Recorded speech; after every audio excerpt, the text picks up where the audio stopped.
Good morning and good afternoon to everyone. Thank you for joining our event, Sustainable and Inclusive Solutions for Air Quality and Climate Change, a virtual regional learning event for Southeast Asia. Excuse me. I'm Precious from Cleaner Asia, and I will be your host for this session on empowering cities to implement integrated solutions, experiences, and intersectional strategies. Here are a few reminders to guide us before we start our session. Participants can review the completed sessions by clicking under the Schedule tab. Please pledge for sustainable and inclusive actions for air quality and climate change through the digital board for commitment from the reception or via the link that we will share in the chat box.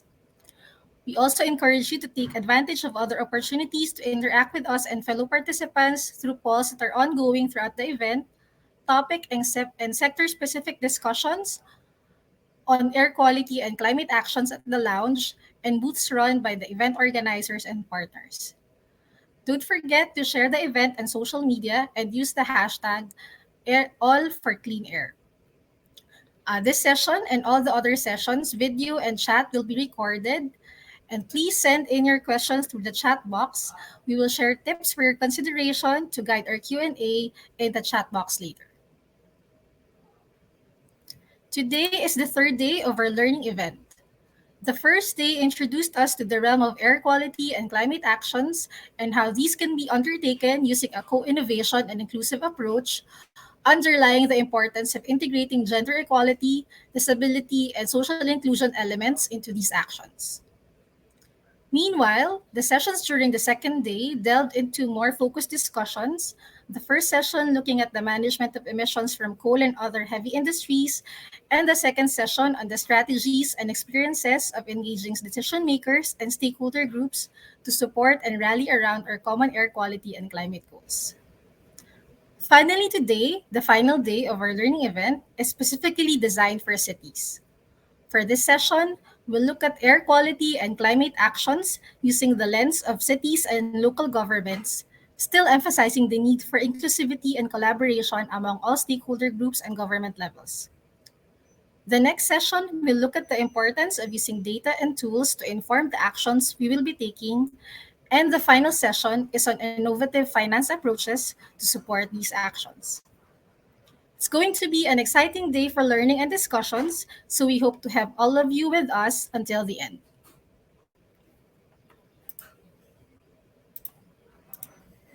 To welcome us and provide an overview of the session, I would like to call on Mr. Bjarne Peterson, Executive Director of Cleaner Asia. Bjarne has brought international experience in environmental issues and sustainable development, achieving meaningful impact through strategic leadership, resource mobilization, and team building at all levels. Prior to joining Cleaner Asia, he was the Global Director at Consumers International, a leading international consumer advocacy organization. Bjarne, the floor is yours.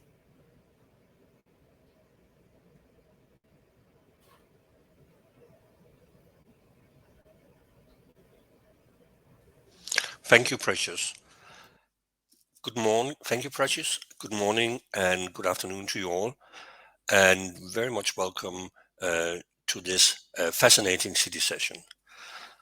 As we all know, cities are major contributors to climate change. According to the UN, cities consume up to 78% of the world's energy, but also produce more than 60% of greenhouse gas emissions. On the other side, cities are also at the very forefront of experiencing negative impacts from air pollution and climate change. And logically, at the same time, cities have shown to be excellent in cultivating and bringing forward innovative solutions. And cities are their citizens. Cities can maximize the knowledge, skills, and experience of its citizens to develop innovative actions. The diversity of its people, such as migrant youth, are one of the most important resources in our quest for accelerating action on climate and air and protect livelihoods and public health. Co-benefits should begin from cooperation with citizens in our cities and especially people in the margins. Many net zero technologies and best practices can help deliver clean air, improve public health, and mitigate climate change. Understanding how cities are adopting these technologies and best practices can not only bring benefits within but also beyond the borders of individual cities. While much of the work on co-benefits have focused on quantifying the magnitude of different benefits, the processes that can help achieve these benefits has received less attention. Hence our workshop today. Co-innovation is a collaborative process that can help achieve co-benefits. At its core, co-innovation involves simply combining hardware, technology, and software know-how best practices among cities and countries to maximize potential benefits. And just as co-innovation can help achieve co-benefits, they deliver co-benefits as well and strengthen the co-innovation process. The objectives of today's sessions are to facilitate discussions in the following areas. First and foremost, facilitating vertical and horizontal policy coherence in an integrated manner. Application of the co-innovation process rooted in the local context and involving various stakeholders, including women, youth, and marginalized groups. And achieving co-benefits for everyone through collaboration of neighboring cities within and beyond the region. And finally, we aim to support the implementation of innovative and inclusive air pollution and climate actions and their integration into sectorial policies, plans, programs through good practice sharing on policies and technological solutions. I wish you all a great workshop, and I hope it will certainly be an informative one that would help all cities on their path to cleaner air and mitigating climate change. Thank you very much, and back to you, Precious.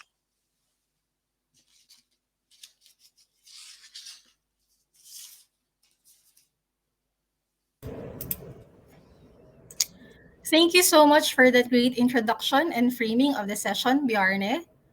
Now, before we call on our speakers, I'd like to introduce my co-host, Dana Babella, who is a researcher of Cleaner Asia. Dana provides technical assistance to air quality management projects and supports capacity building activities. She is a licensed chemist with a bachelor's and master's degree in chemistry. So Dana will provide with us a short icebreaker, and she'll also be managing the chats and Q&A throughout the session. The floor is yours for the icebreaker, Dana. Okay, thank you, Precious. So let me just share my screen. So checking if everyone can see my screen right now. Okay.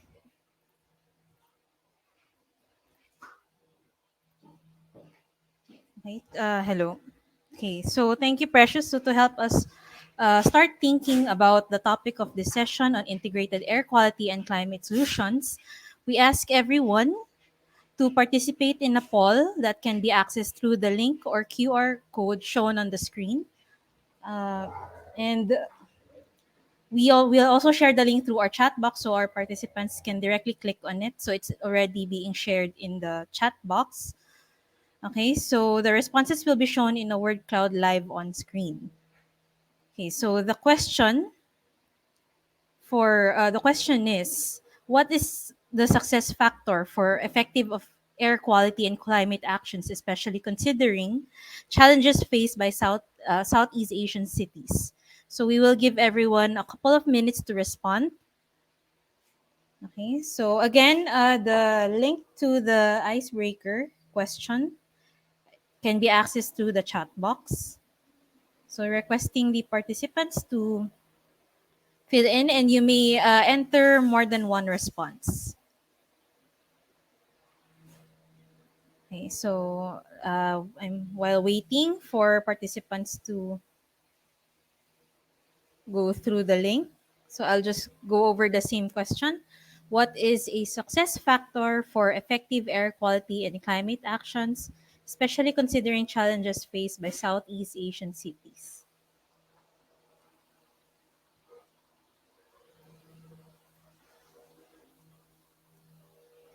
Okay, again, the link to this event or the poll is can be accessed through the chat box.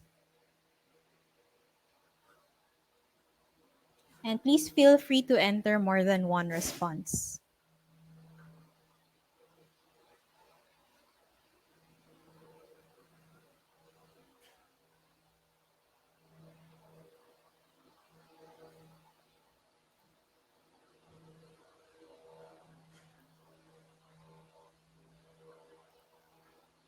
Okay, so let me just view the results.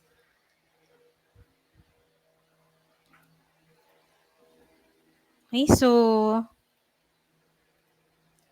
some of the responses here include collaboration, capacity building, government commitments, public support, data informing actions, air quality champions, uh, data horizontal integration, financing, political support. So,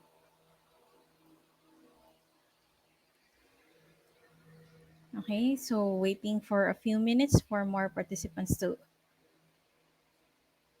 answer. Let me just.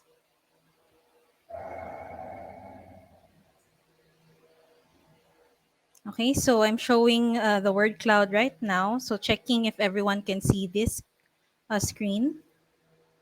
Okay, so here the the for the word cloud we have data, inclusiveness, and collaboration as the responses that are given by many participants. So other responses we have reducing sulfur emissions, stakeholder engagement, capacity building, clean energy, public participation, sustainability plans, air quality champions. Others have also mentioned reduction in PM 2.5 or reduction in air quality parameter critical PM 2.5, effective leadership. And we also have public support, political support among the responses. Okay, so I think as shown on the screen, we have the following success factors for effective climate action, and these were identified by our participants. So again, with top responses, including data inclusiveness, communication and education, and collaboration. Back to you, Precious.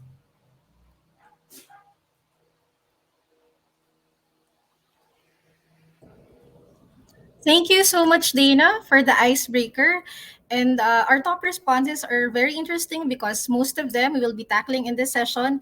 And then, specifically for data, our upcoming session, the next one will also talk about the importance of data in informing air quality and climate action. So, now to start our discussions, I'd like to call on Ms. Thuy Latang, Head of Project Management and Communication Division, Hanoi Environmental Protection Agency, under Hanoi Department of Natural Resources and Environment. Ms. Thuy has more than 20 years of experience in the field of environmental management, including 10 years as Head of Project Management and Communication of Hanoi EPA. Ms. Thuy will share with us the use of beehive stoves in Hanoi, Vietnam, and their impacts to air pollution in the city. Ms. Thuy, in your presentation, can you please tell us what are beehive stoves and how did their use contribute to air pollution in Hanoi? It would also be interesting to hear about the stakeholders involved in this issue. Ms. Thuy, the floor is yours.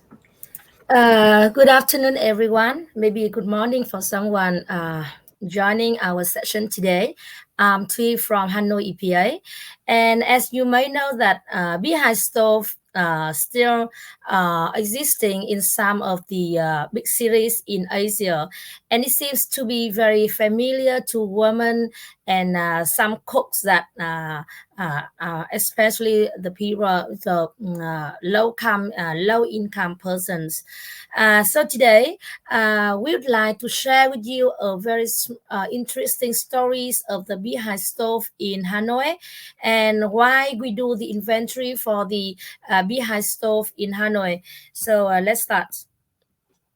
I just want to start with a very recent research of Hanoi City in cooperation with the World Bank and the Finnish Meteorology Institute.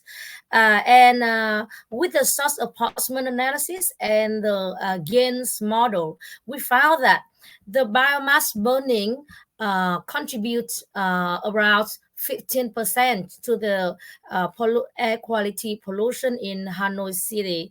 The biomass burning here, we believe that it will be include about the burning of the beehive stove and waste burning and straw burning as well. These are the three main sources regarding to the biomass burning in Hanoi City. So, in 2017, in a very important meeting of the city, and we decided that it's time for the city to eliminate the beehive stove in Hanoi, because at the time the air pollution is a very hot issue in Hanoi City, and we found that beehive cook stove is expected to be one of the main pollution in Hanoi. And at that time, we did a study and we found that there are gonna be 53,000 beehive stoves still existed in Hanoi City, and of which 63% were in the inner district. It is very surprised because earlier we thought that it should be in the outside districts, like in the rural area, but surprisingly that most of the beehive stove will remain in the inner district, and mostly it was in the restaurant, some of the tea shop that most of you, when you go to Hanoi, you can see that we have a lot of tea shops on the pavement of the city, and 37% were at the outside the districts. And according to this reason, we also find that uh, 228.2 tons of beehive cookstone was consumed daily, and with that, 1,870 tons of CO2 emitted into the air. And mostly the women and the outdoor cooks use the beehive stove every day in Hanoi City. And these are the pictures we took during our our studies in 2017. And at that time, we were lucky to cooperate with the GIZ and the expert of the SEI, the Stockholm Environment Institute. And we used the LEAP IBC model to calculate the emission emitted from the beehive stove. And we used the formula by we got the number of the beehive stove using in each district of Hanoi City over the time, and we multiply with the emission factor. We in Hanoi City, we don't have the emission factor for the beehive stove, so we got from the IPCC 2006 and 6 guidelines, and we got the emissions. And with the consumption that the corn assume is in average in Hanoi City. And with the LEAP IBC model, we have some results. Firstly, we found that, and now we have to say that the LEAP IBC still applied until 2020. The 2021, we don't have the result up now, but we will have it soon. So with the result estimated by to 2020, we found that the number of the beehive stove reduced from 56.67 thousand in January to 15 418 in June in 2020. It means that 72.8% decrease. And we also found that 160,000 people were exposed to the harmful. We reduced 160,000 people exposed to the harmful emission emitted from the cooking. And with that, we also found that the emissions of the air pollutant from the beehive stove also reduced due to the number of the beehive stove reduced. And we found that the PM 2.5, which is seen as an extremely harmful pollutant exposed by the beehive stove, and it is mainly caused to the respiratory disease as well as lung cancer and stroke. and it reduced from 1,629 tons per year compared to 2017. And the CO also reduced. And these are very remarkable reduction in terms of the air pollutant from the beehive stove that we can see when the number of the beehive stove reduce. Look at the CO2. The When the CO2 is also reduced according to the number reduction of the number behind stove. So you can see on the our graph that's shown on the screen. And these are the percentage decrease calculating in the districts. Hanoi City, we have fixed 30 districts in Hanoi City, and we can find that the number that decrease mainly focus on the inner city that have the high percentage of the behind stove existing, and mostly we can see Hoan Kiem Lake. Hoan Kiem Lake is a political cultural district, and they have a very strong commitment, and the percentage is almost more than 90%, and now it's almost 100% of the beehive stove is eliminated in Hoan Kiem district. And we also have other districts here, and so look at that, we can find that the very high percentage of the decrease reduction in the beehive stove in Hanoi City. But of course, we still have some districts that have high numbers. We call high number comparing with others, but in general, the number of the beehive stove reduced remarkable. So, sorry. So you can see here, we still have some inner districts like Bading. Bading is also political districts of Hanoi City, and some outside district like Hoàng Mai or Dan Phuoc. We still have a high number of the stove, but in general, we found that most of the beehive stove were eliminated by 2020. Look at the different streaks. Mostly, we found that there are some positive that the largest reduction in beehive stove in some districts like Hoan Kiem, Sóc Sơn, Ứng Hòa, and Long Biên have a very remarkable percentage reduction in beehive stove. But calculating by 2020, there are going to be 4 out of 30 districts have high number of the beehive stove, and these districts now paid attention and pay a lot of efforts to eliminate the left. And we also make some recommendations to some other districts like Đống Đa, Ba Đình, Hai Bà Trưng, and Hoàng Mai, which have more than 1,000 beehive stove need to be eliminated. We also, thanks for the LEAP IBC, we also look at the health impact. We have to confess that maybe this data is not exact because we need further studies relating to the health record and others. But if look at the results from the LEAP IBC, we can find that we have a very health map that show the exposure by the beehive stove. And with this one, these districts were, and the people over these districts were aware of the cooking by the beehive stove, and they can have the perception or awareness to reduce it. And this is very useful for the policymaker, the local authorities, and the people to reduce the beehive stove. And it is also good for us to have further study on the impact of the beehive stove in the future.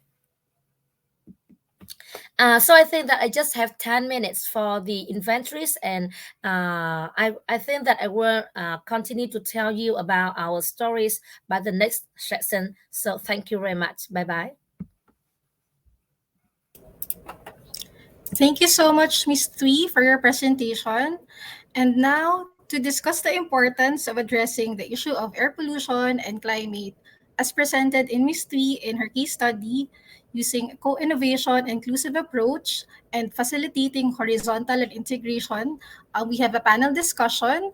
I would like to call on Ms. Dang Espita Casanova, Program Manager of Cleaner Asia, to facilitate this discussion. Dang oversees program development and strategic planning for Cleaner Asia's impact initiatives on transport, energy, and urban air quality. The floor is yours, Dang. Thanks so much, Precious, and thank you also to Ms. Three earlier for the presentation of the case study.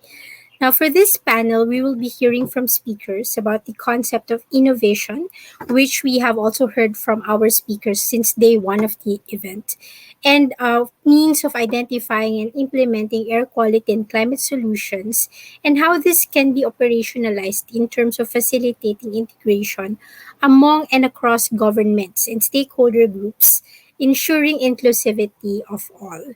Now, these concepts and approaches will be concretized by our panelists by sharing their thoughts on how they can be applied in the specific context, such as that of Hanoi, as shared by Ms. Three earlier, and in broader terms or context can be applied perhaps by other cities in the region. And this, I would like to call on our esteemed members of our panel.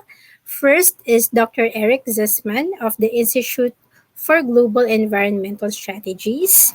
We also have Ms. Milag San Jose Ballesteros of the C40 Cities Climate Leadership Group, and Ms. Kalpana Viswanath of the Safety Pin Organization. Now, I would like to start with Dr. Eric Zisman. Thank So, you. Mm. hi, Eric. Hello.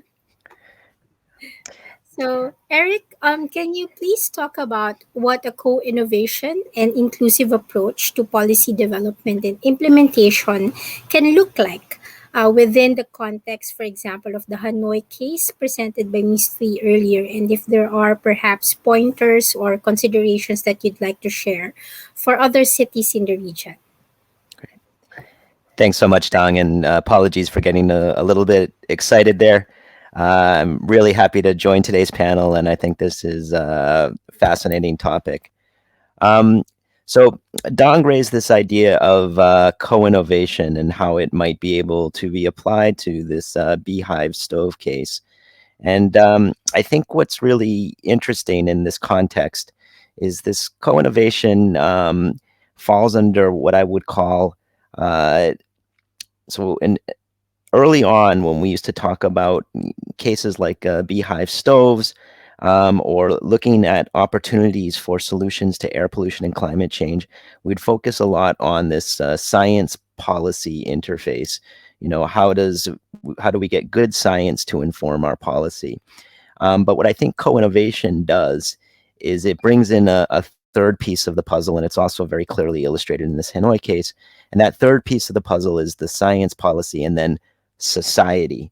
I think society is a critical piece of the puzzle. And if we'd want to try to envisage this, I think it's, science, policy, and then society is the sort of a triangle, right? And society is absolutely critical in a few ways. All right. First, and perhaps most importantly, one of the things that society can do, and I think we can see this with the Beehive case too, is they can complement and supplement some of the abilities of governments to regulate and enforce regulations on pollution, right? And a lot of times, we see this with factories, right? But when they're more directly involved in creating some of that pollution, they also become involved in helping to police and monitor, but also helping to find some of the solutions. So we have, the society piece coming in terms of helping to police and monitor, and then in finding some of the solutions.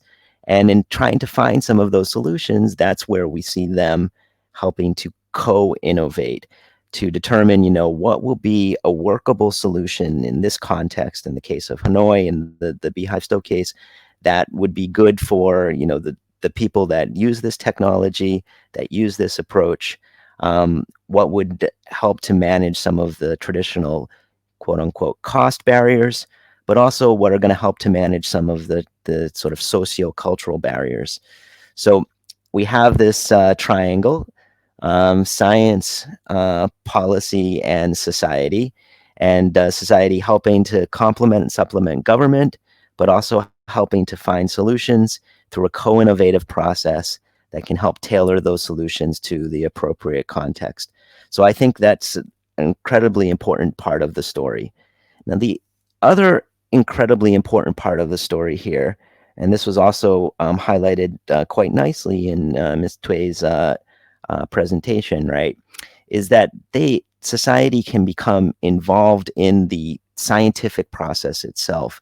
So it's not only about tailoring the solution and making sure that it fits within the context and making sure that we have a appropriate way forward, but it's also in providing some of the data. And in this case, it was mentioned that we have to look at appropriate emission factors, and we used IPCC emission factors.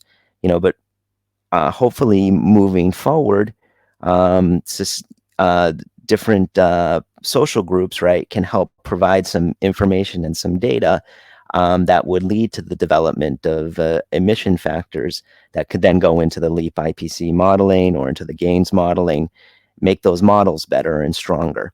So I think, part of the co-innovation process is about the solutions, and then part of the co-innovation process is also about the providing the data and information that makes our modeling and our science-based decision-making process or evidence decision-making process more accurate and more context appropriate.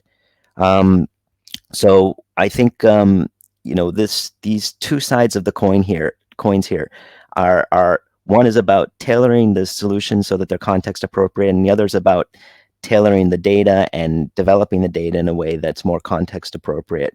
And I think if you pull both of those pieces together, both the solution piece and the data piece together, what ends up happening, and I think we also heard this running through Mrs. Tway's presentation, is you have a lot stronger ownership of the solutions and the modeling, so that that process can replicate itself, that process can grow upon itself organically. And this is going to bring me to my very last point, and this was also implied in Bjarne's initial comments. I think what we're seeing happen with co-innovation and this emphasis on co-learning and co-generation, these co-type of processes, is we're moving from a situation where the emphasis used to be a lot on doing this type of modeling to identify solutions that would deliver co-benefits, right? And this co-benefits term has been used quite frequently during our workshop, and I still think it's incredibly important, for policymakers to focus on benefits and whatnot. However, with co-innovation, I think what we can do is we can take a step back and say it's not just about the benefits, but it's about the beneficiaries. It's about the people who are getting these benefits and how they can be empowered in a way to participate in the scientific process and the technology tailoring process, so they take ownership of those solutions and that process, and that can build upon itself. So those are some initial comments that I would like to offer, and I think all of those points apply quite nicely to this Hanoi case. So I'm really excited about the Hanoi case, and just really glad to be here today. So thank you so much. Thanks so much, Sherik. And indeed, the points that you've raised have been also raised by previous speakers of the event, really putting into the core of decision making and, of course, solutions development the people who are impacted by the pollution, and of course those who are hold, of course, the power to implement these solutions. So I will now turn to Ms. Milag San Jose Ballesteros, so who is the Regional Director for East, Southeast Asia and Oceania of the Global South the Global South Diversity Lead at C40. So, Ms. Milag, especially in your role in C40, in engaging and supporting C40 member cities and also fostering collaboration among partners and cities, why do you think is horizontal and vertical integration important? And especially within the case of Hanoi, where Ms. Thui emphasized, the districts that have been heavily impacted, and this is where we could really see the change or the impacts of the intervention. So, what do you see is the place or the position of why horizontal and vertical integration is important, and at the same time, if you would have also time to discuss how this transcends into the regional level in terms of really bringing together partners to collaborate on such solutions. Thank you very much, Dang, and good afternoon, good morning, everyone. It's always great to be here, especially with seeing again familiar faces. So I'm sharing some slides just to provide some quick snapshot in terms of how important vertical and horizontal integration is.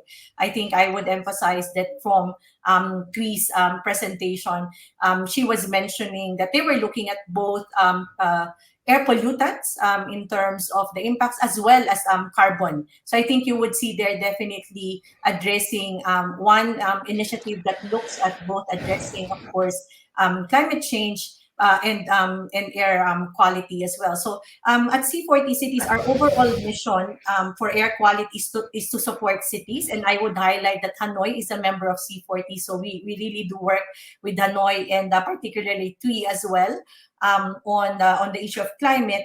And then our main role is really to support cities in reducing the public health and climate impacts of pollution sources to meet, I would say, two aspects really. It's the World Health or WHO organization guidelines for air pollution, but at the same time, the commitments of the Paris Agreement. So I think when we look at this, that's where you see that vertical and horizontal integration would play very key roles in maybe suite of measures that could actually address both. So from our engagement with cities, alignment between national and local governments, and alignment between agencies. In this case, it could very well be alignment across the different districts within the cities, could be key factors in terms of effective climate action or air quality initiatives. So on the slides, you would see here what are the typical objectives of vertical and horizontal integration on these two spaces. We were initially looking at it in terms of climate action planning, but very much applicable to work on air quality as well. So it's not necessarily exhaustive or captures all the objectives why there's a need or the cruciality of vertical and horizontal integration. But I think these are some of the key things that really applies to cities, as well as, of course, looking at the specific work in terms of climate and air quality. So really, it's setting jointly accepted target and goals. So for example, I heard Thui's presentation, there was a decree 15, right? So it was very clear in terms of setting that out. But it's not just simply in terms of a policy instrument. When you look at vertical and horizontal integration, maybe the question of is it really accepted? Is it really understood at the different levels or the different agencies? For example, it was coming from Hanoi PPC, but there was DONRE, there was EPA, and there was also the One Kim PC or People's Committee, I understand. So all this needs to align.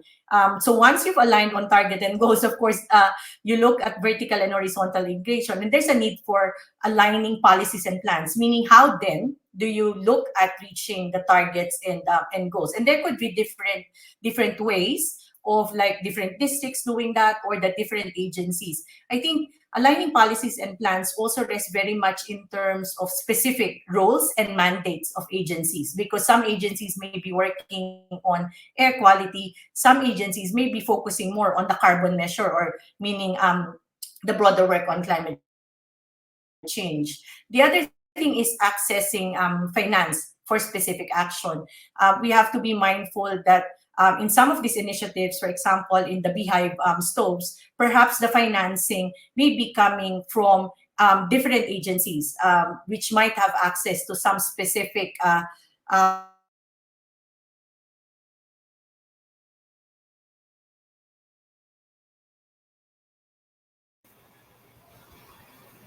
possible subsidies or national programs that actually you can tap into.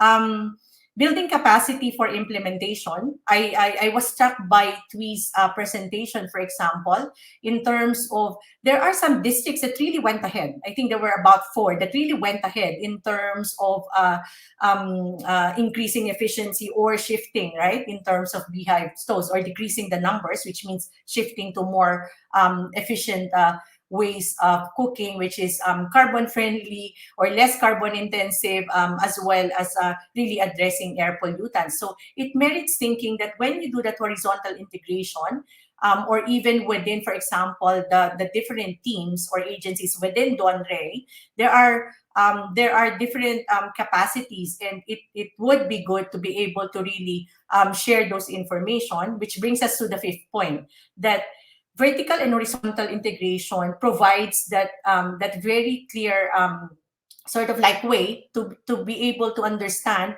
how the others may have approached it and what could be done in terms of your own agency. It's also a recognition that not all expertise or not all data rests within a particular department. Maybe some districts will have more data. Maybe the others may have a different approach wherein other districts could benefit from, or maybe there could be data in terms of the national agency. So in the case of Hanoi and Vietnam, I think as with other cities, although vertical integration would really be more defined in Vietnam, with the regulations and guidelines coming from the national ministry, or usually it's really MONRE, there still needs to be, in terms of, for example, knowledge sharing as far as data coming from the city that flows through the national, that helps policy determination. And then if there's any data that's being put together at the national level, for example, in the case of Hanoi, this is what we're seeing is the data of Hanoi. And my question, for example, if you're looking at vertical integration, is there a national data by which districts or Hanoi itself can actually benchmark itself relative to the other cities, or the other major cities as well in Vietnam? Then, of course, the last part, I think there was a mention on using IPCC guidelines. I think it really bears in terms of monitoring and evaluation. Where does that land the city? Next slide, please. So this next slide is just I just wanted to capture that, resting on the objectives. There's a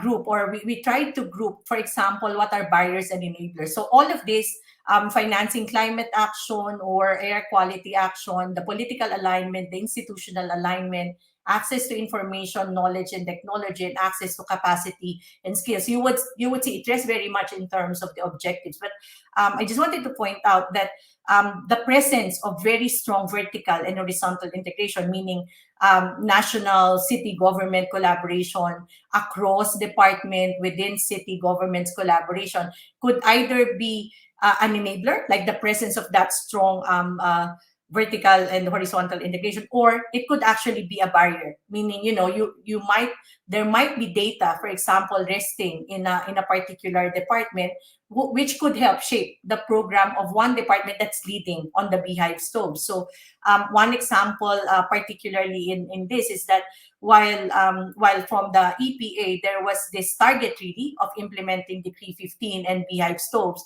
a discussion, for example, on the climate action planning of Hanoi is also looking at a target of 100%, for example, by 2030, making restaurants having more efficient cooking, likely electric stoves, for example. How does that align in terms of what from the air for those managing air quality really works? One of the key things for Vietnam right now, moving forward, which would affect the work in Hanoi, is also there's the new set of WHO guidelines, and there would be a national deliberation on that. But also, Vietnam committed to carbon neutrality by 2050, and that would come together with strategies. maybe last slide, and just to conclude on this, is that um, one of the key things maybe that also comes out is that, similar with capacity building, the work on vertical integration and horizontal integration needs to be deliberate and resourced, meaning you have to embed it and it has to be planned in a way that you look at capacity building, because vertical integration would also require staff time, meaning really making efforts to meet with other agencies, maybe pulling together workshops. So it doesn't happen by itself.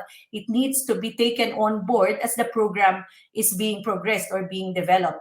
There are examples demonstrating how integration can enable city climate and air quality actions across. So not just looking at technical exchanges, but looking at some of those institutional platforms where you are able to promote that. I cannot overemphasize that there is no one size fits all in terms of model of integration. The best examples usually, of course, combine bottom up and top down dialogues. In this case, dialogue between districts as well as dialogue between the Hanoi departments with the districts. And then, of course, the integration approaches may focus on specific objectives or sectors, or may cut across several. So when you're talking about broader strategic planning, city development plan, green growth strategy for Hanoi, for example, it could very well cut across different sectors, which could be challenging in terms of vertical and horizontal integration.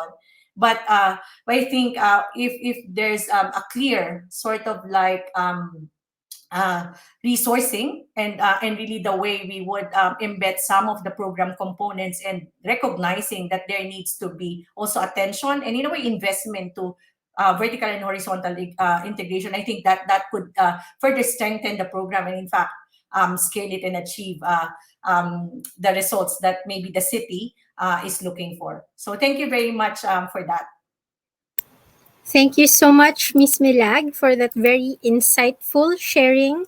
Maybe I'll just like react to some of the points because it's really becoming more clear, you know, how important it is that we put some or we invest on spaces or be like fostering spaces for collaboration across actors, because I think from the start you have emphasized how important it is to be clear and aligned in terms of setting the goals and also defining the implementation mechanisms of these programs. And so I mean, yesterday when we were tackling communication, it was well emphasized that, of course, you only do not communicate to the policymaker or to the decision maker, but also to the beneficiaries that Eric was also talking about earlier.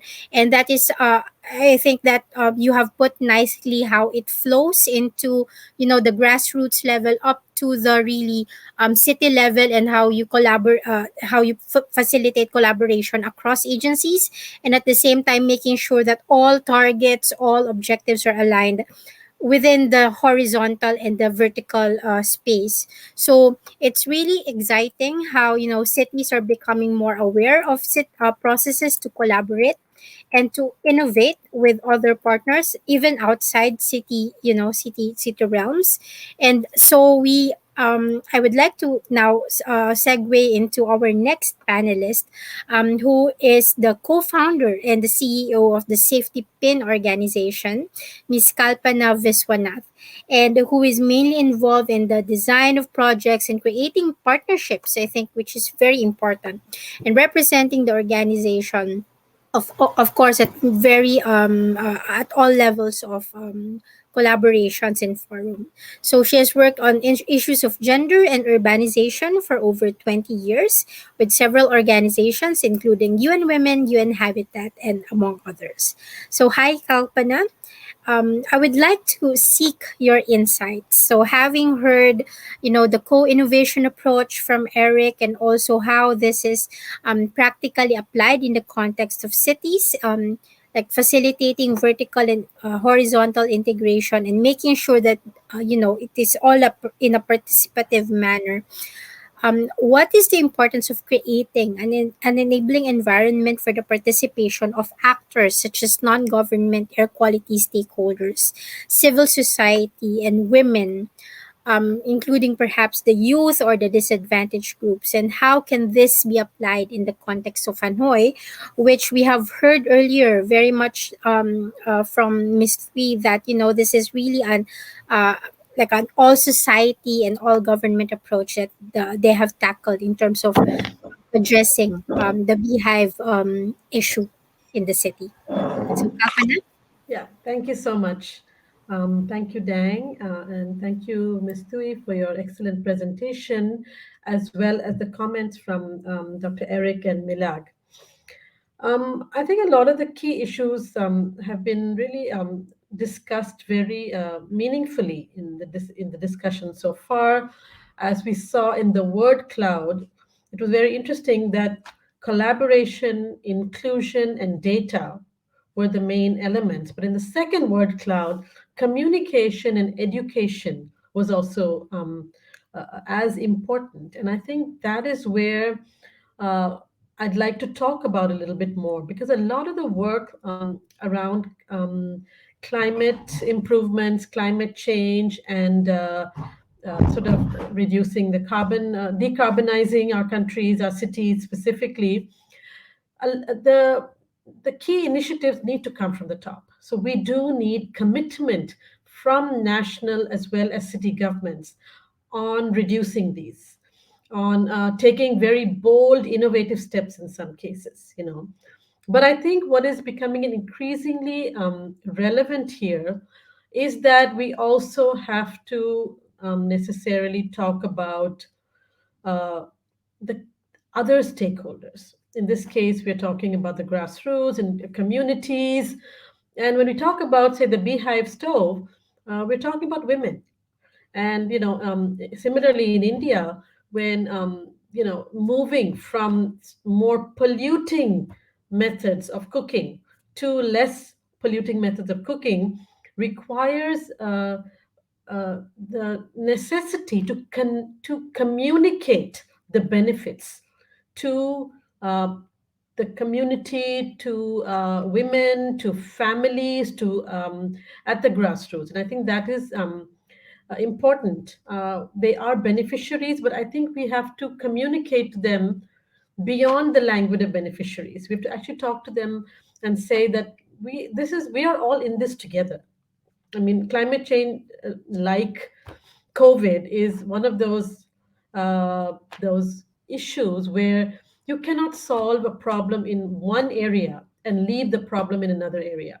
So it's not as if you can say, okay, we will do it at the city level, but leave it at the smaller towns or within the villages, because we know that the movement between the two is great.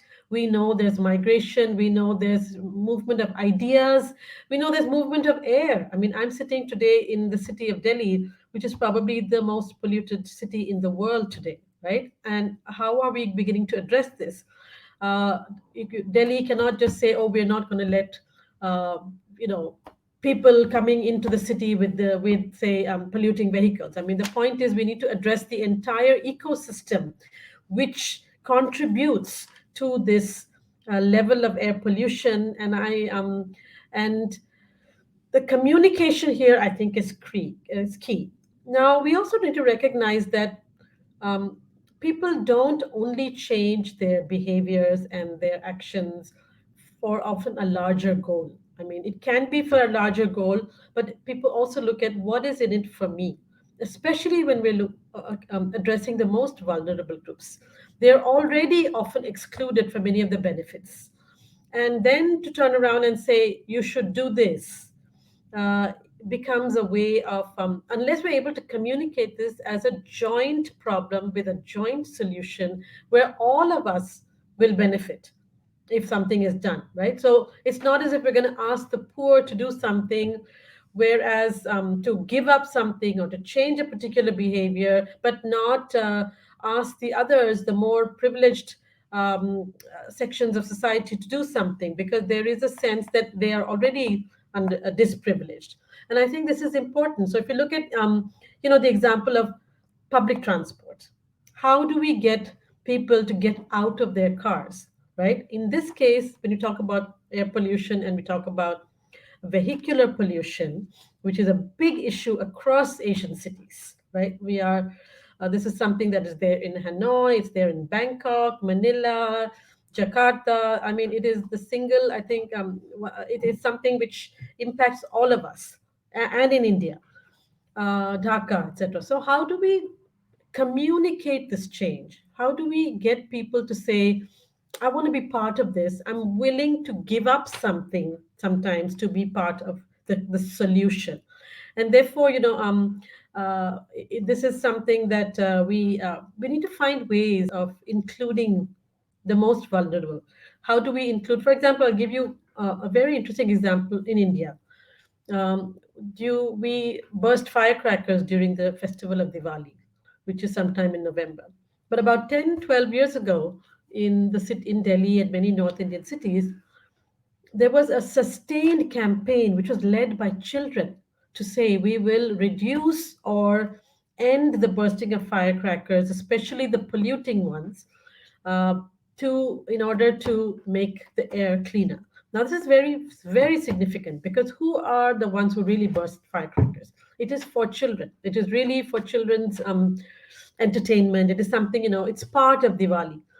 But by a sustained campaign, we were actually able to significantly reduce it. And children started saying, okay, we will not do this. And it was children who went to their parents and said, let us stop bursting firecrackers. To me, this is a very interesting way of addressing a stakeholder. Children are also stakeholders because we have seen consistently, whether it was at COP, whether it's at other events, that the young people are talking about that this is the world we are going to inherit, and therefore, we are actually the key stakeholders of this one. And I think we need to recognize that we need to include their voices in these element in these discussions. And I'd like to sort of I don't know how many minutes I have left, but I think my last 2 points I'd like to say. One is that, the way, as I said, one is communication, the second is inclusion. And inclusion has to be a very organic process. And what I mean by that is we need diverse voices at the table when the decisions are being taken, when discussions are taking place. It's not that certain decisions take place and then you communicate it to a beneficiary and then expect them to this thing and have a discussion at the grassroots or whatever. I think we need to recognize today that people recognize themselves as political actors, as social actors, as economic actors, and they need to be at the table. So they need to be at the discussions. And we can see the Beehive initiative was successful because it actually recognized the need to take along a whole set of people. Because what are we talking about when we're saying solutions for air quality? We're actually asking people to change the way they live their life. We're asking people to change their behavior. We're asking people to change their lifestyle. Now, unless we recognize that this is a joint, a collaborative venture, it's a collaborative way of living that we need to come up with, we're not going to get enough change. Some people will change, but not all. So I think I would really like to end with that point that um, governments, national governments, municipal governments, international bodies, those of us working in the field, I'm also part of the GIZ Council on Decarbonizing Transport in Asia. And I think transport is the other very large arena that we have to look at. And there, I think that we are recognizing that unless we focus on collaboration, on truly inclusive conversations and communication of both the benefits as well as the challenges. So we must not presume that a beneficiary, we have to only communicate the benefits. We have to communicate both. People are intelligent. People recognize this is their future. And I think if we communicate it in a way saying, you are part of the solution. We are all part of the problem, but we are also part of the solution. We are the solution. So therefore, what are the steps and how are we going to take this forward? And that can be a very powerful process, as we are seeing in many, many countries globally. Thank you. Thank you so much, Kalpana, and very, very enlightening. Maybe I will just circle back to a phrase which I heard from Honorable Dia of Indonesia yesterday when she said that, air pollution and climate change are not global, regional, or national or city level issues, but these are actually personal issues. And for us, I think at the heart of all this work, it's very important that we get really to the core of who are impacted and communicate that this is something that's really happening right in our faces and that it's impacting our lives every day. And I think from that communication, as you have said, highlighting not only the benefits and the challenges, I think it's also important that we highlight what are the actions that they can actually do at their level. A youth becoming part of the solutions, women, other disadvantaged groups. We have heard a lot of stories from speakers from the past 2 days, just really emphasizing the programs and initiatives that they have done to address these issues. So thank you so much, Kalpana, and very much welcome the insights that you have shared to us this afternoon. So at this juncture, I would like to ask or request our panelists to stay on stage. And let me call on again my colleague Dana to facilitate the question and answer because I think we have a couple of interesting questions from our audience. Over to you, Dana. So, thank you, Dang. So, I will now be posing questions from our audience to our speakers. So, I'll just head over to the Q&A. So, for our first question, our question is for, I think, can is Miss Tui still in our session? Because we have one question for her. So, while waiting for her to join us, I have a question for Miss Milag. So, among the barriers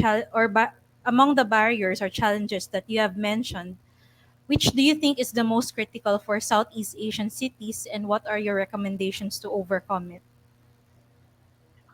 Thank you. Thank you very much. A very interesting question. I think I would frame it that we have to recognize. I think I'll go back. There's no one solution fits all.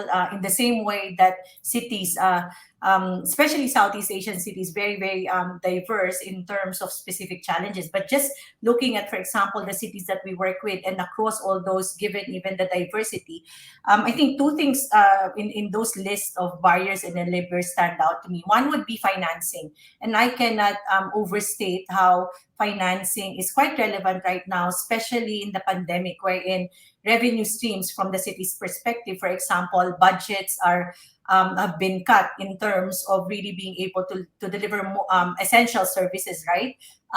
And so that gives very little space in terms of strategic planning, for example, and real investment. So for example, while cities initially may be looking at deploying more sensors or more monitors, that may need to be revisited in some of their initiatives. So I think financing, but one of the key things that we're working on right now there is really unlocking, for example, the access of cities, local governments, communities to the funding that's being made available, for example, by international financing institutions. Because right now there are no clear channels.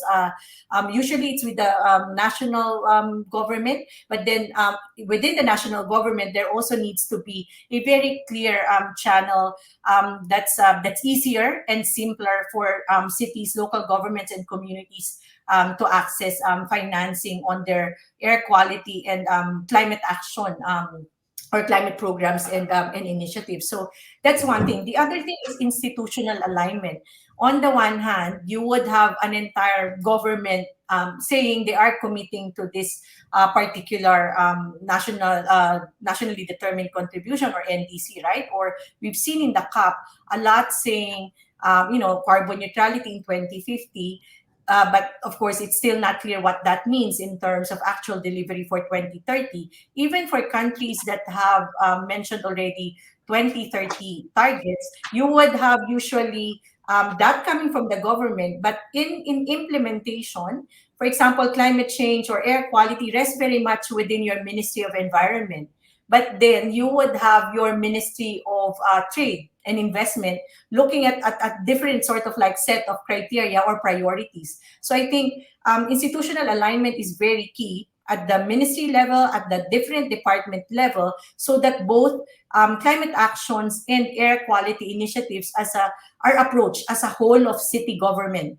Meaning, when you talk about climate change, it just doesn't rest on climate change department or the sustainability, or in the case of Hanoi, just with Don Ray. But actually, you need to bring in public works, you need to bring in community engagement teams within the city, as well as those working on health. So I think that's one key area I would want to highlight when we're looking at some of the barriers within the city. And as I mentioned earlier, I think where platforms are created and there's that drive to actually look at this as a whole of society approach, or in the case of the public, those doing public policy like cities or national governments, it needs to be a whole of government approach, which means very, very strong alignment required at the institutional level also. Okay, thank you for that, Miss Milag.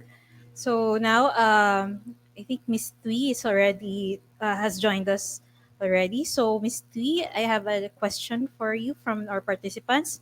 So can you briefly share how the LEAP IBC results fed into the formalization of mitigation measures for Beehive cook stoves? Thank you, Dana, and thank you for your question. I think that it is very interesting question. I think that LIB IBC is the first time that the Hanoi City applied for the air quality solutions. Because just before, we just think according to some of the environmental status of Hanoi City, we just found that some main resources without any data, studies, or quantitative studies. So once we're in a very in a project of the GIZ, and this is the first time we together with the SEI experts, and we apply the LEAP IBC, and with this result from the LEAP IBC modeling, the reports every 3 months have been reported to the Hanoi People's Committee, and look at the data, look at the map, the pollution map, the status of the Beehive Stove existence. These districts, firstly, these districts, they were aware of the situation in their districts. Secondly, the Hanoi People's Committee will have more sharp steering guidelines or requests to the local authorities on the campaigns of eliminating the Beehive Stove in Hanoi City, and secondly, thanks for the case study of the Beehive Stove, and now some of the districts of Hanoi cities like Dong Da and Hoàn Kiếm, they start to ask the Hanoi EPA to transfer the LIP IBC guidelines to them, because they want to make they want to have further application on the environmental issues, not only the Beehive Stove. But I think that we still need more time on capacity building, on collecting data, which is very important for the input data for the LIP IBC before applying it. But I think that very soon the LIP IBC will be more familiar and will be applied in the future in the districts and in the city as a whole. Thank you. So thank you for that, Miss Tui. So we'll go on to our next question for our next panelist. So for Ms. Kalpana, what are some of the best practices of New Delhi for air quality communication and engaging stakeholders at the community level? Thank you for the question. I cannot say that Delhi is currently a very good practice, because we probably are one of the most polluted cities in the world. But I think if I look at ideas of good practice around communicating air pollution, one example I gave was the one of working with students and young people. The other one is when we are looking at mobility and transport. So, for example, I know in Delhi, as in many Indian cities now, We are looking at how to get people away from private transport to use less of their own cars towards public transport. And I think that communication is an important one. There are many ways to do that. One of the things, one of the sort of interesting practices that's been there in India, in Delhi city for the past couple of years, is actually the something called Rahagiri, which is really claiming streets for people, because most of our cities in Asia, we have designed and built our streets for moving cars faster and not really for people. So I think movements and kind of grassroots initiatives to engage people to use more public transport, to change their method of transport, to improve public transport, first of all, and then communicate it, I think is an important one, is another one that's been done. And I would think the third one is to get a range of diverse stakeholders at the table when the conversation is happening. So whether it's linked to decarbonizing strategies, whether it's about public transport, whether it's about changing some things such as the Beehive example given in Hanoi. There's been similar issues in India of moving from more polluting forms of cooking to less polluting forms. I think the success in any of this lies in being able to communicate this in its entirety, right? So it's not really to hold things back. If there are challenges, I think that also needs to be communicated. And with public transport, again, that's a similar one. Of course, for people who have private transport, sometimes shifting to public transport may not always be the most convenient way of doing things. But if the campaign, the communication initiative is to say that let's work on this together, do regular measurement. I think measuring the impact of actions is another very important one. So when you're asking citizens to do something, and then you're able to show the impact of that, like we saw in the Vietnam example, the impact of that is then taken back to the community to say, listen, your actions had this change. That I think is a very powerful way of changing people's attitudes, behaviors, social interactions. Thank you. So thank you for your response, Ms. Kalpana. So I have our next question. It is for Dr. Eric. So, Dr. Eric, earlier you mentioned about the importance of understanding both the benefits and the beneficiaries. So can you please talk about this more in the context of co-benefits, perhaps using the Hanoi case study? Okay, I think okay. So Yeah, thanks very much for that, Dana. I appreciate the question. Yeah, I think one of the things that we can do to better understand the beneficiaries, and this is already happening to some extent, but it's when we do our co-benefits analysis, we can start to look a little bit more at gender disaggregated data, or data that is broken up by age groups. And I think this will give us a stronger sense of who is being impacted by what, and how different stakeholders can be empowered to become part of the solutions. Right now, when we do these analyses, a lot of times it's very much an aggregate level. But I think what we're finding is it's not just about the benefits or beneficiaries, but also the distribution of benefits. And can I just remark a little bit on one of these points? And I'm sorry, I'm going to go a little bit outside of the Beehive case, but I think it might also have some applications to the Beehive case too. And this is a case actually from a city in China. And the city in China had in place a recycling program that was being run primarily by the informal sector. So you had people that were taking back electronic appliances and goods that either didn't work properly or were outdated. And then they were breaking them down either for parts, or they were fixing them and then reselling them. I mean, this is more of a sort of a circular economy triple R approach, but it also has implications for energy savings and air quality to some extent. But what happened in this case is these communities that were running these recycling shops were eventually put out of business, or the government decided to make a decision to bring in a large state-owned company to take over this recycling business. And there was not obviously a consideration of the distribution of benefits in this case. It was more about getting, more of these appliances and economies of scale.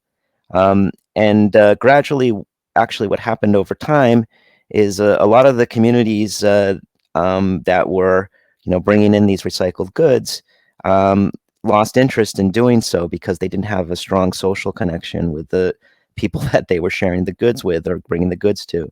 And so in this case, not only the distribution of benefits were unfair, if you will, but actually the aggregate benefits were lost. And so this is a case where government intervention, where there's not adequate inclusion in the decision-making process, led to the actual reduction in the total benefits. And I think similar things can happen, if we design programs. If we don't, and there's not ways that communities can meaningfully participate, and marginalized communities can meaningfully participate in the decision-making processes that affect their livelihoods. Thank you. Thank you for that, Dr. Eric. So I think we have one last question. We have one more question uh, from our audience. So for anyone from the speakers, what are the recommended practices that the youth organizations could do or initiate in becoming the catalyst or key actor for providing sustainable solutions for climate change in their target cities? So I think maybe Miss Kalpana, you can take on this question.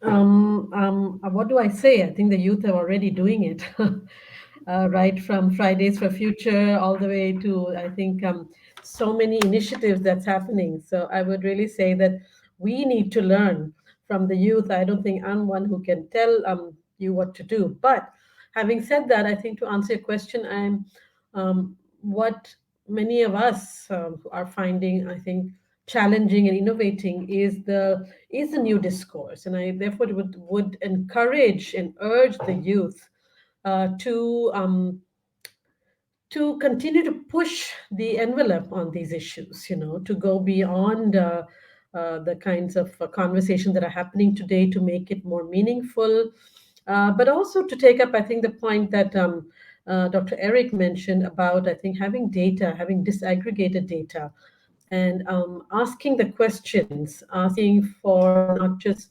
solutions, but asking for data-driven solutions, so that they're not at the whim of any particular government or a particular dispensation, but really that is something that we know. And secondly, I would say to also to ask to be part of the solution in terms of measuring change, measuring impact. I think we are well past the time of just doing pilots. We are really at a moment where we need to find sort of very large scale solutions to the problem, if which COP 26 showed us. We got something from there, we didn't get enough from there. So my sort of plea to young people is to really continue to push the envelope, ask the questions, be out on the streets, speak to people, make the change, but also insist on being part of the discussion and be at the table when decisions are being taken. Thank you for that, Miss Kalpana. And I think Miss Milag has something to say also in response to the question. Yes, I'm happy to take that question as well, and I would support what Kapana mentioned in terms of really now we're looking at transformative actions, but very concretely in terms of the work of C40, we have a global youth and mayors forum that's really looking at how to engage the youth across the different cities of C40. And one of those things is a youth engagement handbook. And this is really a dialogue between key youth leaders as well as key mayors from C40. I think one of the very practical recommendations maybe that I could take on this is that quite a number of cities now are forming or have formed what they call the Youth Climate Council. So even as they go out on the streets and really putting that pressure for city governments, national governments to sort of like really raise the ambition in terms of delivering on climate change. At the very local level, you would have youth climate councils, which could translate in the Philippines. It could be barangay level, it could be at the district level in Hanoi, where there are those existing platforms, really maximizing those. Or if your city doesn't have this, maybe it's time to have that conversation with the city that you should have a youth climate council that actually takes on board the youth recommendations. And that's where, for example, the more consistent and regular conversation happens that arrives on very concrete outcomes and looking at alignment in terms of where you would want to see the city, for example, which a lot of the cities that we work with have gone through that exercise. As a member of the youth, how do you see your city 5 years from now? And that shapes sort of like the policy that the city takes forward. So I think that's a very practical recommendation in terms of just looking at the youth involvement in terms of climate change in their target cities. So thank you for that, Ms. Milag. So again, that question was from a youth representative. I think Eric also, Dr. Eric also has something here to respond. Yeah, is it okay, Dana, if I talk? Go ahead, Dr. Eric.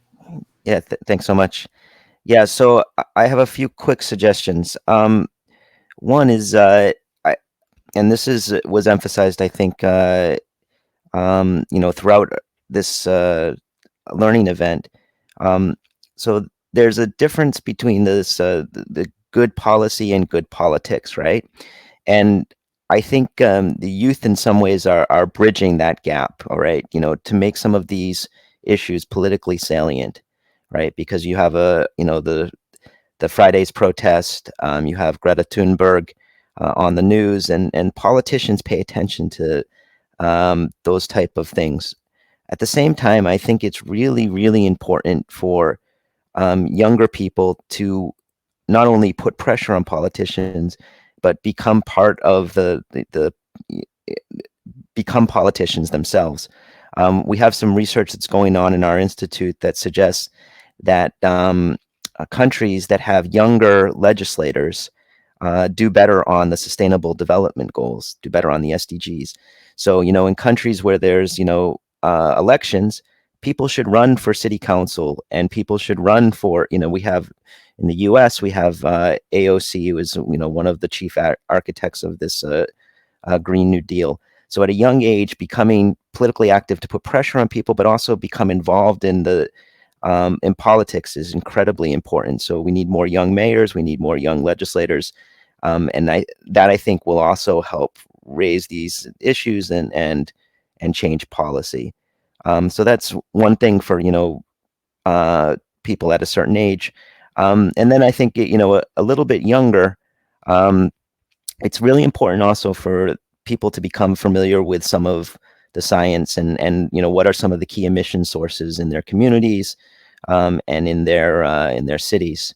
And so we saw the Beehive Stoves. I think that's a really nice example.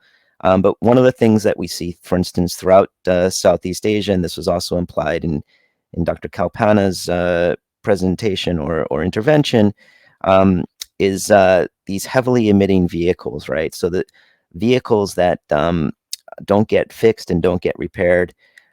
So we need a better way to monitor some of these vehicles, because in some cities, the heavily polluting vehicles can account for upwards of 50 to 60% of emissions. And so innovative ways that youth can help monitor emission hotspots from heavily polluting vehicles or from construction sites, perhaps through apps and whatnot, and help report that type of information to the government, making the connection between the science and policy, I think, is important. So I see the youth as being a bridge between the science and policy in some ways, and also between the policy and politics. Thank you. Thank you for that, Dr. Eric. So, again, thank you to our audience for participating and for our panelists for their responses. So, I would now hand over to Precious for another fireside chat session.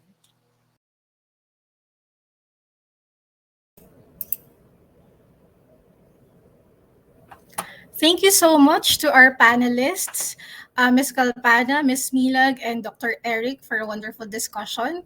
And also, of course, to Ms. Tui for we are very grateful to have you with us, which allows us to visualize or apply the concepts that or the approaches that have been shared by our panelists. It's really very interesting during the panel discussion and during the Q&A to see common threads of communication, dialogue, alignment, and collaboration, which have also been identified during the poll as success factors for air quality and climate action. So now we would like to hear back from Ms. Tui and as she continues her presentation and further elaborates on how Hanoi was able to successfully address the issue in terms of reducing the use of beehive stoves and improving air quality in the city. So, Ms. Tui, if you can kindly share with us how this was addressed in terms of the policy intervention, in terms of engaging stakeholders, including women, and also facilitation of collaboration among the different agencies in Hanoi City. And lastly, it would be interesting if you can also share what changes or impacts did the actions result to and the benefits that you observed. So, Ms. Tui, again, the floor is yours. Yeah, so hello again. We've just talked and discussed a lot about the data, about the about the benefit and beneficiaries, about the government commitment.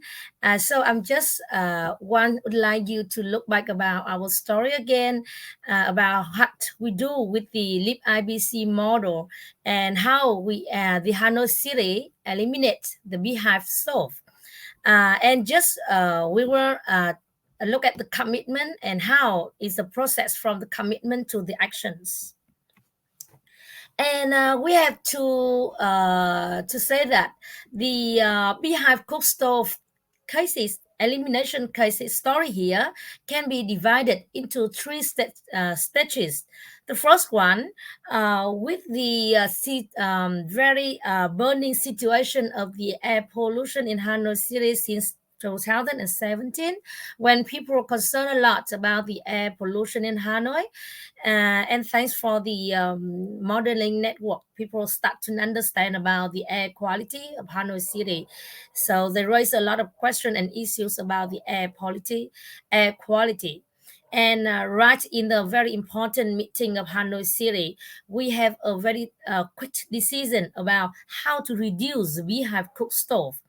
And Hanoi Donre as a department of the city focusing on the environment and climate change, we think about measures to stop a long habit of the Hanoi City of using the beehive stove.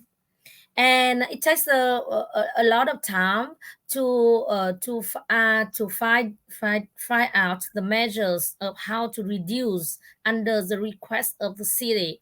So we together with the a lot of relevant stakeholders, and first we want to do a pilot in some districts, and Hoan Kiem People's Committee, Hoan Kiem district is the one that we choose to do the pilot project before having the common measures for the whole cities. And we Ms. also Tui, apologies for interrupting. If possible, can you please share your screen in full mode and then it's not moving from our end? Can you please try? is it working now? We are seeing your screen, but just the title. Is it possible to share in full screen and then you can move through the slides? Does it work now? Sorry. Oh, not still no. We can share from our end if okay. Okay, it's moving. It's moving now, but if maybe you can put in full screen. Yes, of course. Now, can you see it? I It's think it's still full. No, because it's full screen in from our end now. Ah, I see. Okay. Maybe you can just make it bigger so that we can see the, yes, okay.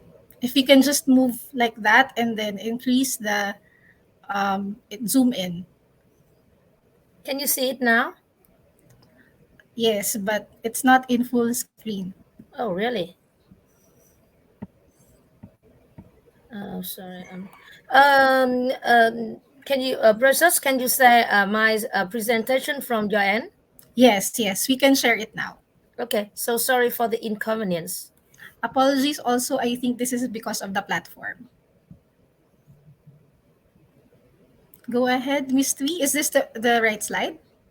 Yes. We together and we target to the people who directly exposing to the uh, Beehive Stove. We have the farmer who in the suburban, and we have the woman who are the direct actors of the Beehive Stove, and of course the youth to be as a catalyst to the process.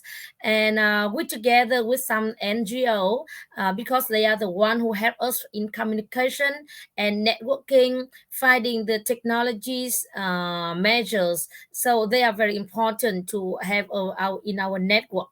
And of course we together with a lot of key newspaper and television who help us to update and show the situation to the people. And schools is also student, and school is also the one that we target to together with us in our network. And right after that, a lot of activities have been organized. We work with the research institute, and we also find out the results from the lib ibc modeling that I've just shown you earlier. And also we have some other studies in the health together with some universities, because we think that health going to be the key issue for the people to be aware of the situation and quit the long habit of using the beehive stove.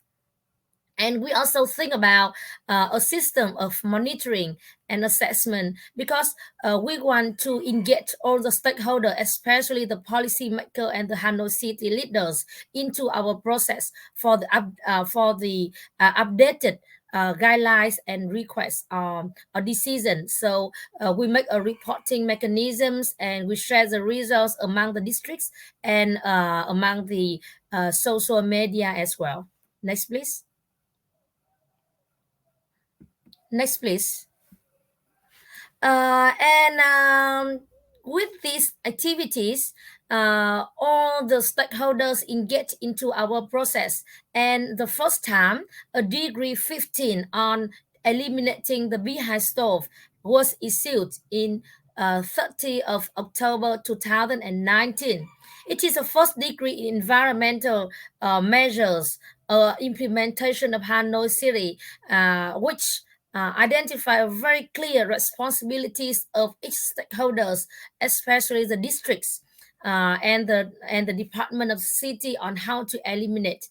And it is also the first time we have separate a very clear phases and target how to eliminate the stakeholders. With that, we try by 2021, 100 percentage of household will be eliminated and will be disappear in Hanoi City. So just look at the result of the degree 15. Next, please. With this, now we still use the lib IBC, and we found that by September 2021, out of 57,000 beehive stove since 2015, now we have only 450 beehive stove, and reduced 99.5 17% compared with that 2017. I think the target of the decrease 15 is 100%.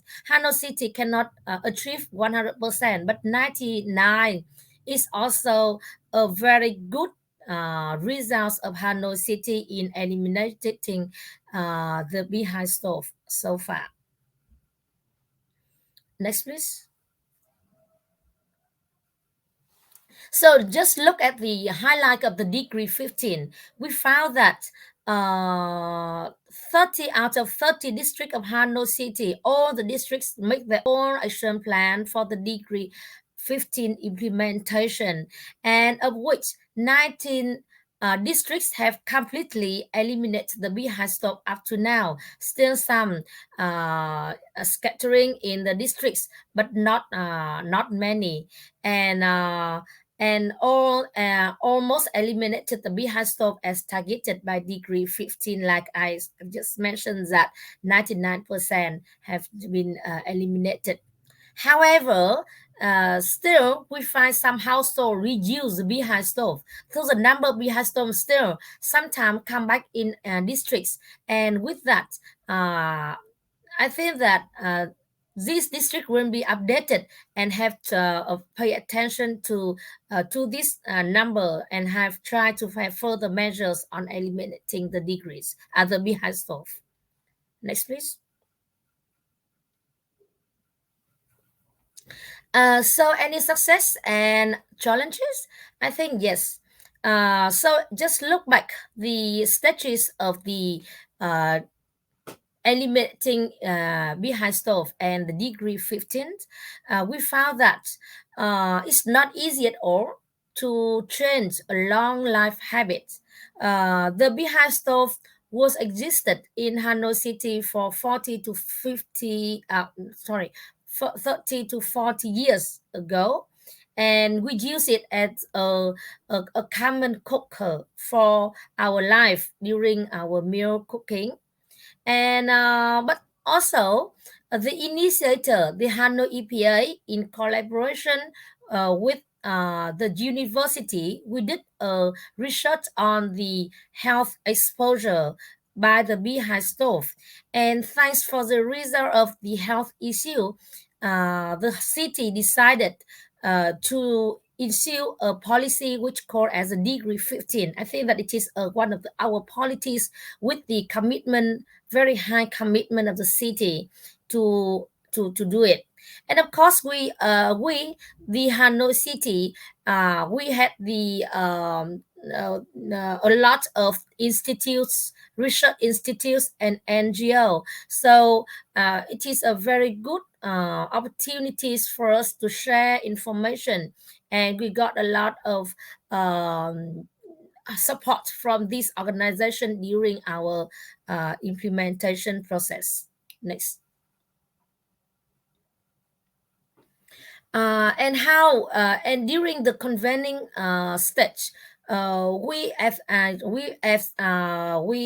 showed you earlier that we have a lot of stakeholder engaged into our process, and of course they have different interests. Like the institute, they have another interest on researching. The NGO, they also have another target or objective under their project. But in all, they are one together with the Hanoi City to identify and eliminate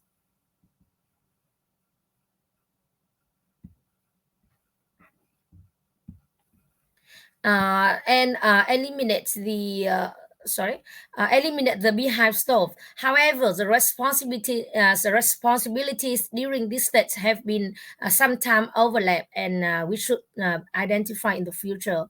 And of course, the social network has operated very effectively from decision making into the coordination.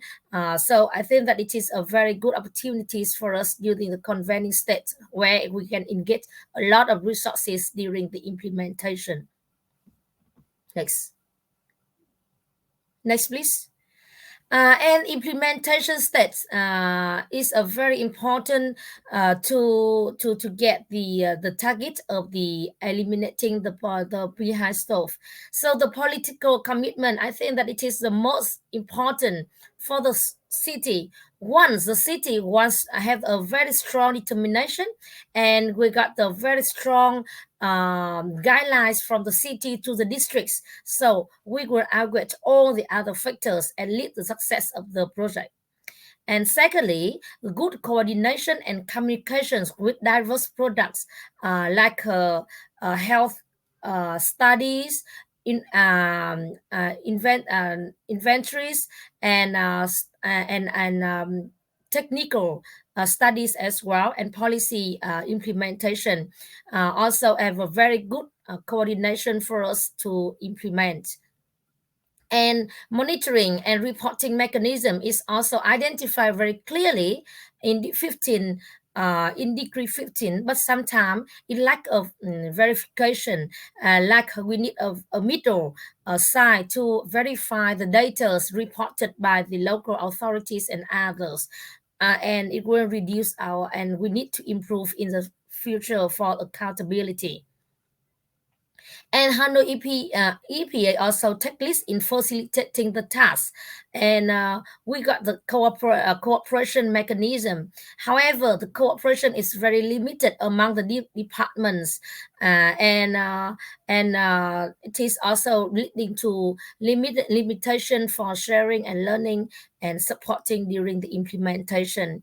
And degree 15 seems to be a sustainability for us in the future, when the people will need to have another plan to maintain the result of the degree 15, like 100% of the beehive storm will be eliminated in a very near future.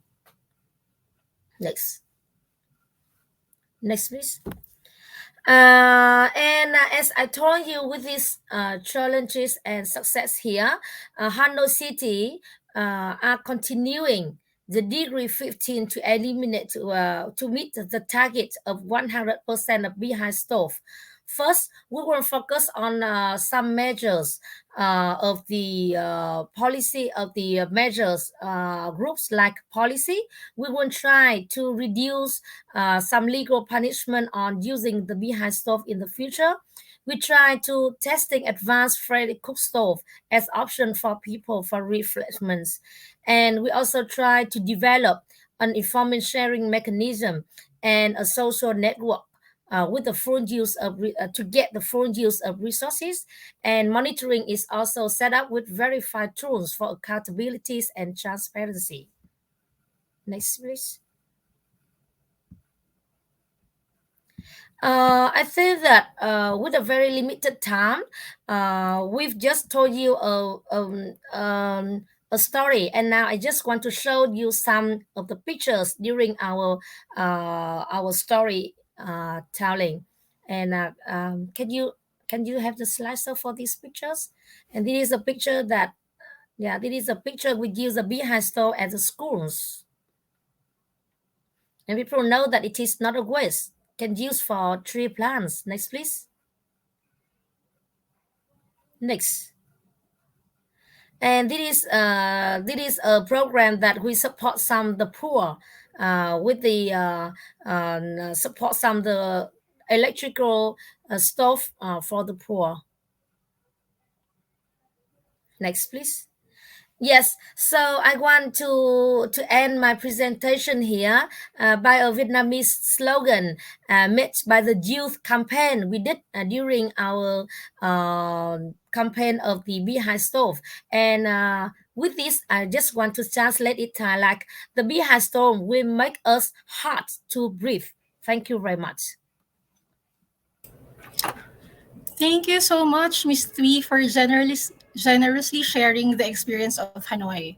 It was really wonderful to learn about how Hanoi applied the approaches we have been talking during the session and also during the past 2 days in terms of using data to inform appropriate actions and to demonstrate benefits, being inclusive and also engaging all stakeholders, and demonstrating strong political leadership, but at the same time also ensuring horizontal and vertical integration in terms of improving air quality and addressing climate change. So we hope the Hanoi case study and all our discussions in this session were useful for our city participants as they take on their own respective challenges in managing air quality and climate. For the final part of the session, may I call again on Dang to launch the community of practice on co-innovation for air quality and climate change in Southeast Asia, and also to share the digital board for commitment that we have initiated during the first day of the event. Dang?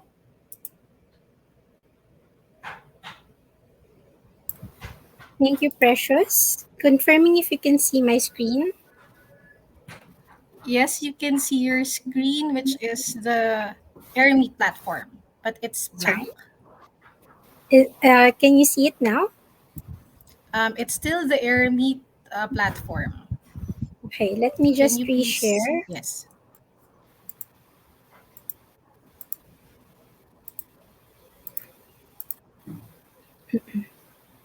Can you see it now? Yes, the slide. Okay, that's good. All right. So thank you very much to all speakers. I think it is very fitting that we end this session with a call to action. We've been talking about the co-innovation of solutions, the co-creation, co-design, co-production, co-monitoring, and of course the scaling up of these actions to achieve the impacts that we have that we need to, of course, in a very timely manner as we grapple with the twin challenges of air pollution and climate change. Our partners, and I am adopting this slide from our partners from IGES, our speakers, panelists, and resource persons from the day one of this event have been talking about how collaboration can spur innovation, and that when of course innovation is facilitated, it will of course lead to multiple benefits or co-benefits of environmental, economic, and as well as social, and then it creates that cyclic or iterative process wherein it further incentivizes co-innovation among actors. And I think with the discussions that we've had this afternoon, it becomes really apparent how the contribution of each actor really plays in terms of defining the solutions, and what we are really targeting are people-centered decisions or people-centered solutions for clean air and stable climate. And so I think, needless to say, I wanted to really emphasize that through this event and through the programs and the projects that Cleaner Asia and of course its partners will develop in the future, we wanted to create and foster this network of stakeholders who will jointly innovate, create, and implement strategies towards, of course, reducing pollutions, and of course working towards the sustainable development goals, and create or concrete solutions, concrete and practical solutions that are not only employed by governments but also participated at all levels of decision making and implementation by different sectors of society. And this include, of course, considerations that integrate gender equality, human rights, and social equity.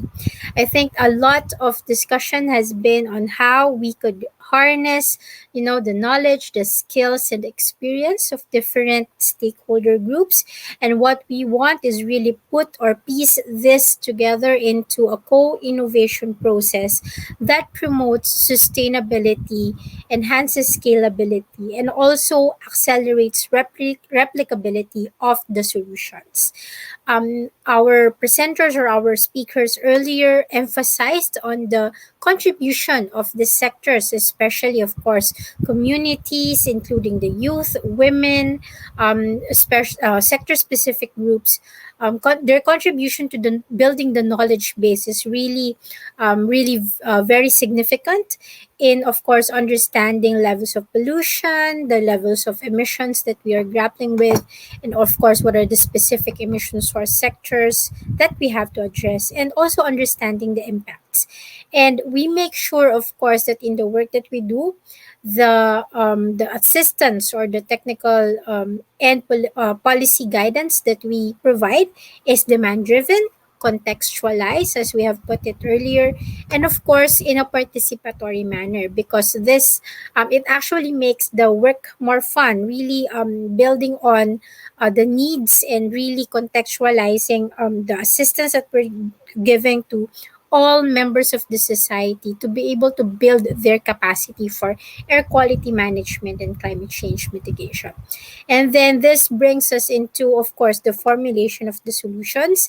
And we have already emphasized enough that, air pollution and climate change are not only national, global, or regional problems, but of course, we want to look into how really communities, the local communities, and individuals can contribute to the formulation of solutions and really help institutionalize this into what we call clean air and climate action plans. So, with this, it's really important that we go back to day one and review what we have been presented in terms of data. That the numbers are growing, and they are growing rapidly, and we are seeing more and more complex impacts of air pollution and climate change as we as studies are broadened, as data comes in. And what we want to do is really address the root cause of this. And I also want to circle back to this specific conversation that we had with community-based organizations and civil society organizations prior to our event, that um, it cannot be further emphasized that in order to mobilize action, it's really important that we have the data, we have the information, but in a sense or in a form that is really digestible and understandable by all actors for them to be able to contribute meaningfully and effectively in making the change. So we really, really are moving towards facilitating knowledge sharing, improving, and of course encouraging clarity and transparency in terms of communicating what is the problem, what are the challenges, and of course what are the solutions to these problems. And of course we're moving towards really the empowerment of not only specific sectors of the society, but of all sectors that include, of course, our especially our disadvantaged sectors of the society. And I think I will end this message with the phrase that we are all working for clean air, and that we believe that clean air is for all, and that we should ensure that no one is left behind. And so I think from the very first day of our event, we have launched a digital board for action, which Dana will talk us through later. And we have received several responses already. We will take all these pledges as we, of course, formulate new programs, new projects on air quality and climate change, and of course, make sure that everyone is part of the development and the innovation process. So, Dana, could you walk us through how our pledge board is looking now before we end the session?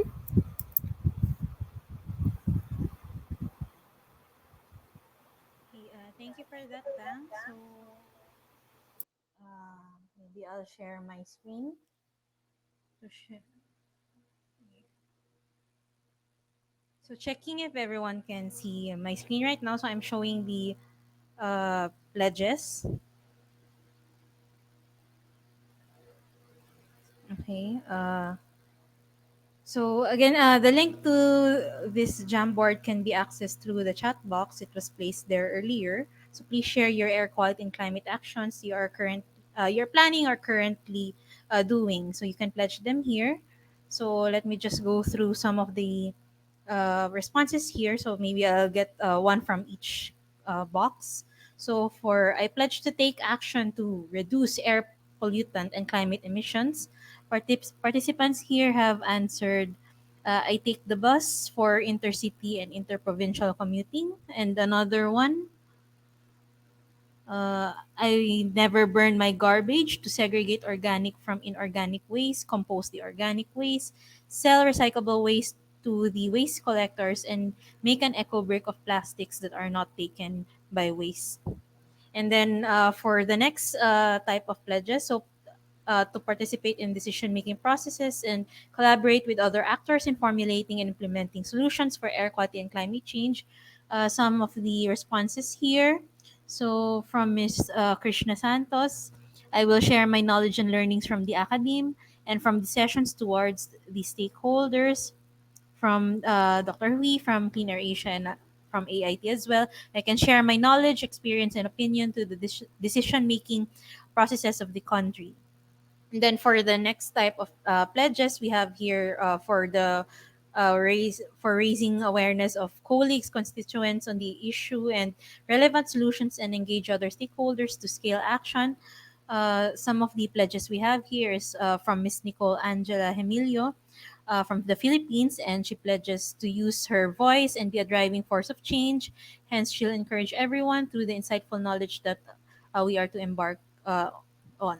Okay, and then another uh, pledge for under this action is to share credible information through social media and other platforms to help raise awareness to my friends and colleagues.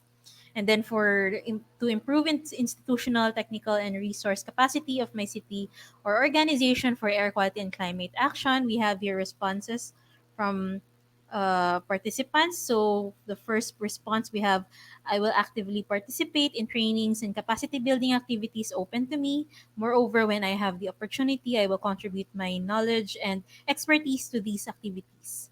And then uh, another response is from Philip from Lord's feels tourism police power in the grassroots is this struggle. So I'm no sin I take risks in correcting my neighbors when I notice unnecessary activity that leads to greenhouse gases emissions. And then finally, for the last box we have here, to motivate my leaders and enforce sustainable and inclusive policies and programs that have its core human rights, including right to clean air, gender, and social inclusivity. We have two responses. So we have I will participate in campaigns and dialogues with policy and decision makers, informing them there is an urgent need to act and how they can do so. And another response is what I always do is call out local authority to do the enforcement and reorientation regarding the policies and programs with regards to clean air. So sharing with everyone the pledges, and for those who thank you for those commitments that you have pledged in our jam board. For those who haven't done so, the commitment board is still open until our last session. So please go ahead and let everyone know what you are doing or plan to do towards a healthier and more livable world.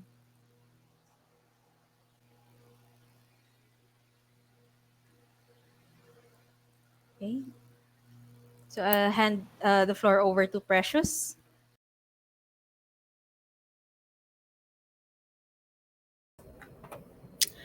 Thank you so much, Dana. And of course, thank you to everyone who shared their pledges in the digital commitment board. Our key takeaways from the session were nicely summarized by Dang and also shown in the visual summary flash on screen earlier. So thanks for that as well. And of course, we are very grateful to all our four speakers for gracing the session. You were all wonderful and inspiring. Finally, thank you to everyone for joining. Please stay with us and participate in our next session on tools and data sandbox, experimenting with data-driven decision making, which is from 3 o'clock, 3:10 to 4:10 in the afternoon, GMT plus 8, and the final session on mobilizing innovative finance for integrated solutions, opportunities in a post-pandemic world following that.